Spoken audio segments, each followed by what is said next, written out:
Autrice, compositrice, guitariste et interprète, Lola Sauvageau façonne une pop rock aussi brute qu'introspective. Avec son timbre velouté et ses mélodies entêtantes, elle explore les méandres du quotidien et les tempêtes intérieures ainsi que les émotions à fleur de peau. Et Lola est avec nous sur West Track à l'occasion de sa performance prochainement au Tetris. Salut Lola. Salut. Ça va bien ? Ouais, ça va. Aujourd'hui, c'est une bonne journée. Tu sors un titre. On va en parler tout de suite. Mais avant, je voulais parler de tes origines. Tu viens de Paris. Maintenant, tu habites au Havre. Est-ce que le Havre a trouvé sa place dans ton identité artistique au point que tu te sentes plus havraise de cœur qu'autre chose ou pas ? Ouais, carrément. En fait, avant de venir vivre au Havre, j'habitais à Strasbourg et hyper loin de la mer. Et c'est marrant parce qu'à l'époque, quand j'écrivais mes chansons, la mer revenait tout le temps dans mes textes. Okay. Et depuis que j'habite au Havre, je sens que je suis arrivée un peu à mon endroit, près de la mer, et maintenant, ouais, je me sens carrément havraise de cœur. On peut dire ça. D'ailleurs, tu as un titre qui s'appelle La Vague. Ouais. Tu l'as écrit à Strasbourg ? Ouais. Je l'ai écrit à cette période de ma vie quand je vivais dans l'Est. Ouais, donc j'ai atterri au Havre. Je pense que la mer m'appelait, quoi.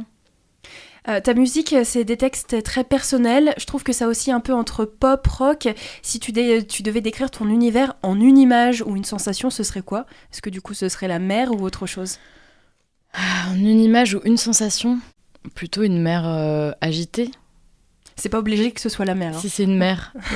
Mais c'est... Ouais, alors moi, le problème, c'est que je suis très divisée entre la mer et la montagne en termes de paysage et je saurais pas... Ouais. En fait, il y a aussi, ce truc de la vague, c'est aussi une image des montagnes, une espèce de vague qui bouge très très très lentement. Il y a un lien. Donc ce serait plutôt un paysage, du coup. Ouais. La nature en général. Ouais, je pense. Tes morceaux dégagent une énergie singulière entre mélodies envoûtantes et émotions à fleur de peau. Qu'est-ce qui te pousse toi à écrire et à composer, et d'où vient cette urgence créative ? Déjà, je sais que quand je fais pas de musique et que j'écris pas, je vais pas très bien. Pour moi, c'est un peu une façon de sortir les choses de la meilleure façon qui soit. En tout cas, ça me permet de me décharger beaucoup. Et en fait, depuis que je fais de la musique, depuis que je suis petite, j'écris des chansons. Et donc, il y a un peu, je pense, quelque chose d'automatique qui s'est créé. Et ouais, c'est assez automatique. Il y a une urgence quand ça va pas fort d'écrire. J'écris rarement de la musique quand je vais très bien. Mais donc c'est des phases, quoi. Et en général, après avoir écrit, ça va beaucoup mieux. Et ouais, je pense que c'est une thérapie, quoi. Tu as commencé à écrire jeune. Est-ce que tu te souviens de tes influences à l'époque ? Qu'est-ce que t'écoutais ? Alors moi, j'ai des influences hyper éclectiques parce que quand j'ai commencé à faire de la musique... déjà, moi, je voulais être rappeuse. Quand j'étais à l'école primaire, j'étais trop fan de Diams. Mais j'étais aussi hyper fan de Avril Lavigne, de Nirvana. Donc, il y a un peu un truc où mes influences, elles étaient un peu éclectiques. Mais je me suis vraiment plutôt retrouvée musicalement au départ dans la folk. Et quand j'ai découvert Bob Dylan... et un peu la folk américaine des années 60. Là, je me suis trouvé plus une filiation qui après m'a suivi un peu toute ma... Ok. Au tout début de ma formation musicale, quoi. Est-ce que tu as encore des racines de Diams et de Avril Lavigne en toi ou c'est Avril bien loin ? Lavigne à fond. Hein. Ouais. Bah ouais, quand même. Mais Diams, ouais, c'est un peu loin. J'avoue que je suis restée un peu bloquée dans le rap des années 2000, quoi. Je n'écoute plus trop, mais je suis toujours fan de Diams. Mais... toi, tu es autrice, compositrice et interprète. Comment est-ce que tu travailles l'écriture de tes textes ? Est-ce que c'est toujours un processus qui est instinctif ou est-ce que c'est plutôt construit ? C'est les deux, parce qu'il y a plusieurs jets dans l'écriture des textes. Au départ, c'est assez automatique. Comme je disais tout à l'heure, il y a un truc un peu de déversement de mots, de phrases. Et ensuite, je vais beaucoup retravailler mes textes en les disant à l'oral parce que parfois ça sonne pas bien. Surtout après, quand je trouve des mélodies, des accords à la guitare et que j'essaye de chanter, je me rends compte que c'est inchantable ce que j'ai écrit. Donc il y a beaucoup de recomposition, de changement de structure, de mots. Au départ, c'est automatique et parfois, il y a des morceaux, genre La Vague par exemple, c'est un morceau que j'ai écrit qui est sorti immédiatement. Enfin, c'est très étrange parce que ça dépend aussi des morceaux. Mais il y a d'autres morceaux qui demandent beaucoup d'être retravaillés, quoi. La vague, c'est un état intérieur hyper fluctuant. Ça raconte un peu les ups and downs du moral, de la vie. Vu que je suis quelqu'un d'assez positive, je dirais que c'est un morceau qui cherche à embellir cet état-là. La beauté dans ces états instables. Un peu violente ou plus calme. parfois je m'acharne, tel l'algue, je me replie sur toi et le vacarme, je me brise dans tes bras comme une vague qui s'en va.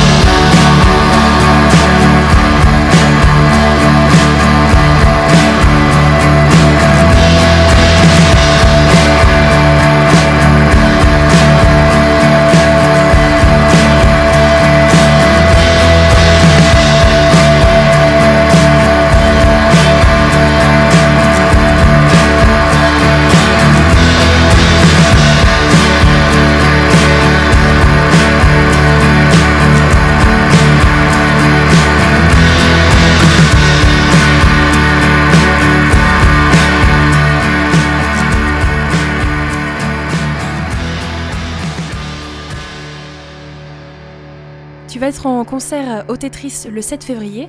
Tu partages l'affiche avec Las Robertas. Une énergie assez garage rock pour eux. C'est un beau mélange. Comment tu abordes cette soirée, toi? Tu la vois comment? À la fois, j'ai trop hâte parce que j'adore Las Robertas et du coup, j'ai vraiment hâte de partager la scène avec eux. Je suis très anxieuse aussi parce que je vais jouer devant mes amis, ma famille. Enfin, c'est à la maison, quoi. Et en fait, c'est pas le plus agréable, je trouve. Okay. De se dévoiler avec son personnage de scène devant les gens qui nous connaissent par cœur. Donc ça c'est toujours un peu angoissant, mais je suis trop contente de jouer au Tetris parce que c'est la maison, c'est là qu'on répète et qu'on a enregistré des maquettes. Trop content. Tu nous parles d'un personnage sur scène. Je trouve que c'est intéressant parce que ton nom, c'est Lola Sauvageau. Est-ce que c'est ton vrai nom, du coup? Oui. Donc, parfois, certains artistes prennent un autre nom parce que, du coup, il y a vraiment l'idée du personnage. J'aurais pensé que c'était plus toi sur scène. Tu penses que quand tu mets le pied sur scène, il y a un personnage quand même? Ah bah ouais. Ouais. Bah, c'est marrant parce que je pense que je le conscientise plus maintenant là, mais en fait, je sais que quand je suis sur scène, j'ai un voile, quoi. Je peux pas être moi-même. Enfin, je veux dire, c'est comme quand on est comédien.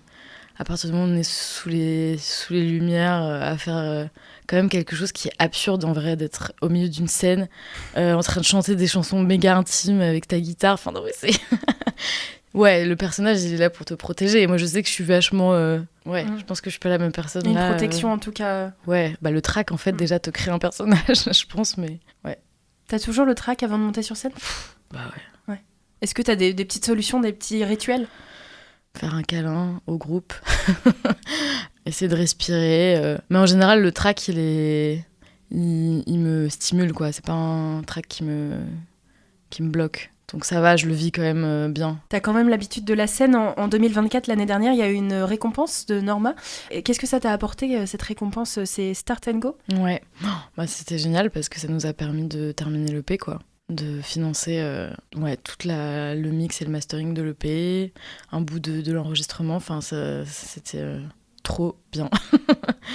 On a eu trop de chance. Alors l'EP, il va sortir en avril. Donc, il s'appelle L'Animal, avec un E à la fin. L'Animal, c'est le titre de la dernière chanson qui sortira en avril. C'est un peu mes premières chansons que j'ai écrites en français, avec lesquelles je me sens à l'aise. C'est pas la consécration parce qu'on se calme, mais c'est le premier objet de musique que je sors, en tout cas de manière professionnelle, hyper bien entourée, où on est allé au bout de tous les morceaux. Ça a pris 3 ans. 3 ans de travail, de maquettes, de remaquettes. Et pour l'instant, j'en parle pas trop. Je pense que je serai plus à l'aise d'en parler quand tout sera sorti, que j'aurai l'objet sous les yeux. Là, pour l'instant, c'est un morceau par un morceau. Ça me permet... En fait, on sort les morceaux, chacun leur tour, pour avoir l'opportunité de plus en parler, de pouvoir avoir des choses à dire sur chaque morceau, parce que chaque morceau pour moi est hyper important et un peu un petit monde qui à la fin va faire un EP, mais... Donc ça, ce sera en avril. Ouais. L'animal, ce monde, il commence petit à petit avec Le Lion et moi. La vague est sortie en novembre, et là le deuxième c'est Le Lion et moi qui est sorti aujourd'hui. Aujourd'hui. Ouais. Qu'est-ce qui a nourri cette chanson et c'est qui ce lion? C'est mon chat. Le lion, ça dépend pour qui, un mec ou une meuf qui nous obsède. C'est une chanson sur l'obsession amoureuse un peu irrationnelle, où on va on va fantasmer une personne et ça va nous bouffer la tête. Et c'est une chanson que j'ai écrite il y a hyper longtemps, il y a 5 ans. Je l'avais écrite en anglais au départ, et donc là c'est drôle parce qu'en fonction de ce qui se passe dans la vie, elle revient, elle est à nouveau remise à jour, quoi. Et c'est marrant parce que j'ai vécu un peu une obsession amoureuse il y a pas longtemps, et du coup je revis un peu le morceau fort, et du coup là qui sort aujourd'hui, c'est un peu, je suis contente que ça... Mais du coup en français. Et comment du coup, ça se passe français, cette transition? Pourquoi est-ce que tu as eu envie qu'elle passe en français? Alors en fait, j'écrivais mes chansons en anglais, et à un moment j'ai senti un blocage, je m'ennuyais en fait.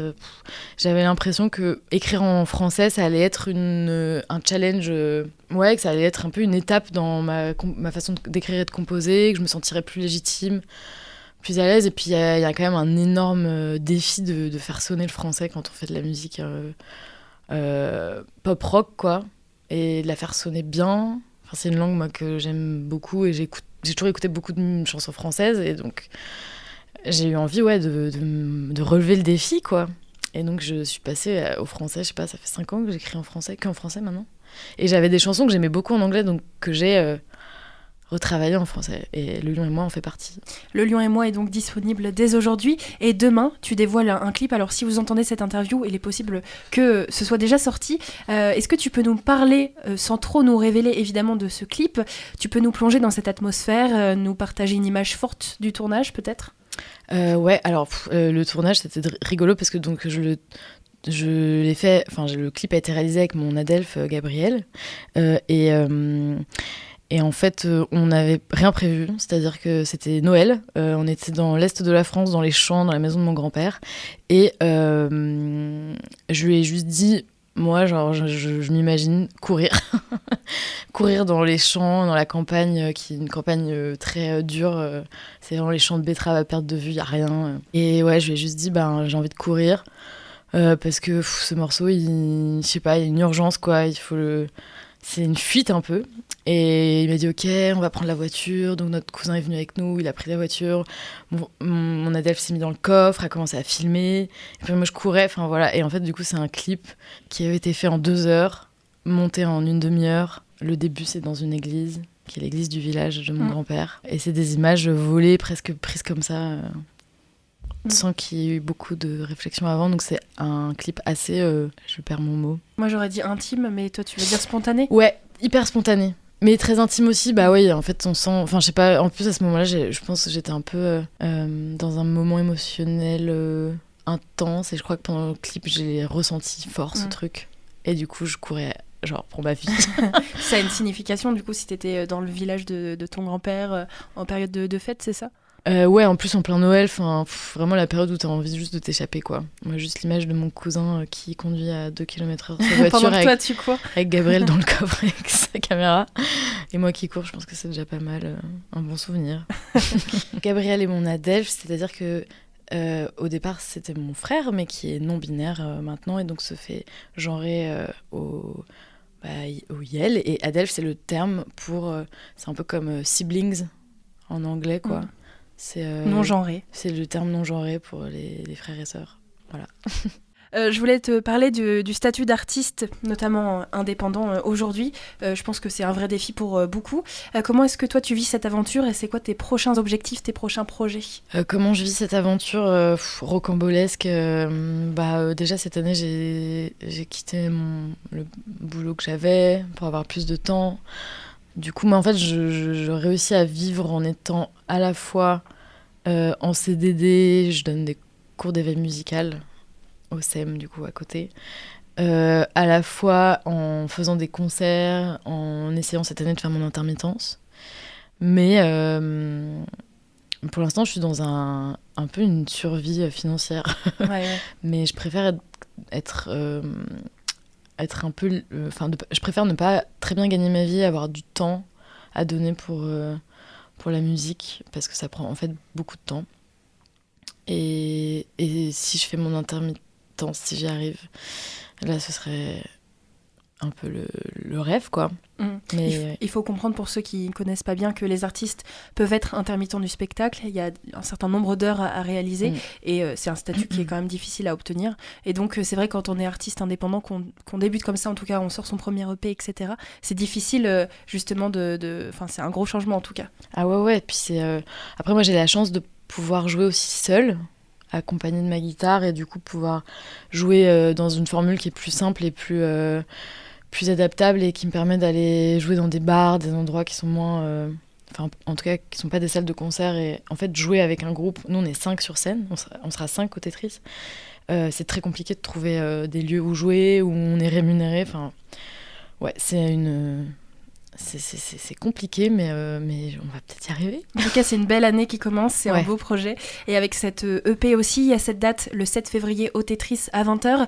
Tu peux nous annoncer autre chose ? Est-ce qu'il y a d'autres dates qui arrivent dans la région ? Ouais, alors, pas dans la région, mais on va jouer le 1er mars à Rennes, avec une artiste que j'aime trop, qui s'appelle Louise Papier. Et après, on va jouer à Saint-Brieuc le 2 mars. Nous avons des surprises qui arrivent dans la région, mais pour l'instant, secret. Où est-ce qu'on peut suivre tes aventures, et notamment la sortie au fur et à mesure de cette EP ? Sur Instagram, j'arrive à tenir mon compte Instagram.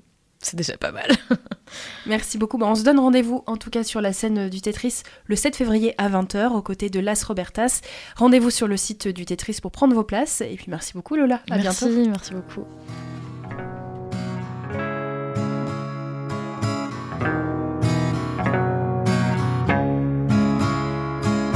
Lion de mes nuits,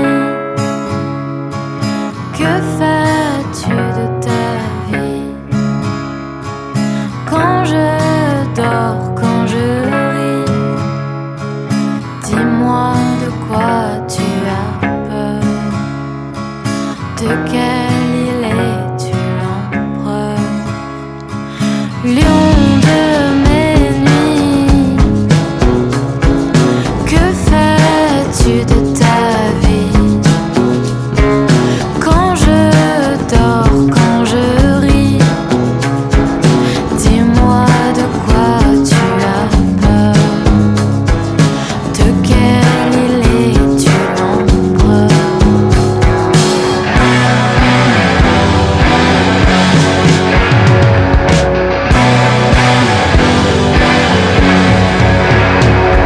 Si je te vois, je me noie. Je dormirai sur ta voix. J'aurai chaud dans le froid. Le lion et moi. Le lion et moi. Tu es le lion de mon désert. Qu'est-ce que tu attends? Étendu sur mes songes, tes bras sont l'océan. Lion de mes nuits, que fais-tu de ta vie? Quand je